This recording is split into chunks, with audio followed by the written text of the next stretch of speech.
Razer Blackwidow Chroma review. Hello there! I have been using this keyboard for more than a year, and as you could tell, I've been using it for more than a year. I love it. This keyboard is perfect for people who play lots of games for fun. Let me repeat. This keyboard is perfect for people that play lots of games for fun. First of all, most people ask, does it make noise? Yes, it does. It's one of those keyboards that, you could say, make a comforting sound.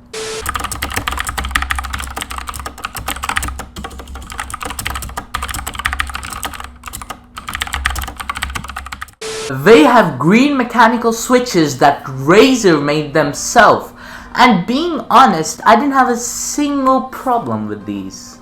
Now considering the light, chroma, well, it just so beautiful. And let me tell you something that you might know or not know.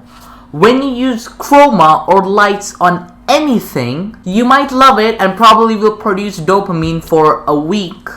But then after that, you don't really care. For changing the chroma settings, it has 16.8 million colors by the way, you gotta download the Razer Synapse software. Log in, create an account, do all that stuff. Then after that, when you connect the keyboard to your PC, Razer Blackwidow X Chroma will show up. Select that. For the colors, you can make a new profile. Name the profile. Select a shortcut you prefer, like if you want to select it without going through the app. Then go to lighting. This is where the good stuff starts. Provided that your profile has been selected, click on effect and you can see various simple yet cool effects. The one I use is the wave, probably one of the best. After you select your effect, there might be some settings for those effects. Like example, the color or direction of the wave, do those things. Then after that, you can select the brightness. Obviously, you would want it to be brightness X max, but you can change it to dim or normal if you're a weirdo. Switch off all lighting when display is turned off. Do as you please. Do you get triggered when you're in a game, you're in a fight, and then you suddenly just press Alt-Tab by mistake and you die? It's so annoying. Gamers feel the pain. So for that, Razer has given a solution. After doing the lighting and customized settings, you can go to gaming mode and either disable Alt-Tab, Alt-F4 and Windows key. Just a nice little thing Razer has added. Macros. I don't want to go too deep in it because being honest, I do not have a lot of idea about macros, but you probably do. Basically, macros can do lots of things that give advantage in games or other things as well. I heard that you can crash other people's PC. I mean, I'm not condoning it, but you know.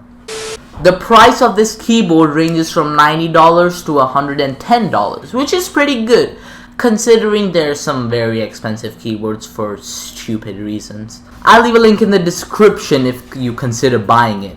I also like the position of when the wire comes out, it's really nice and easy to use. Sadly, when you buy this keyboard, a wrist rest does not come with the keyboard. The keyboard size is 6.5 length, 17.7 width, and 1.5 height, all in inches. To put it simply, the width is almost the size of 3 iPhone 12 Pro Max, and the length of the keyboard is almost one length of iPhone 12 Pro Max. It is really high quality, as it is Razer, and I've been using it for more than a year and it's still fine. Razer tells that it can produce 18 million keystrokes. Damn, that's a big number. That's it, I guess. Quality is great, switches are great, wiring is great, chroma is great, price is average.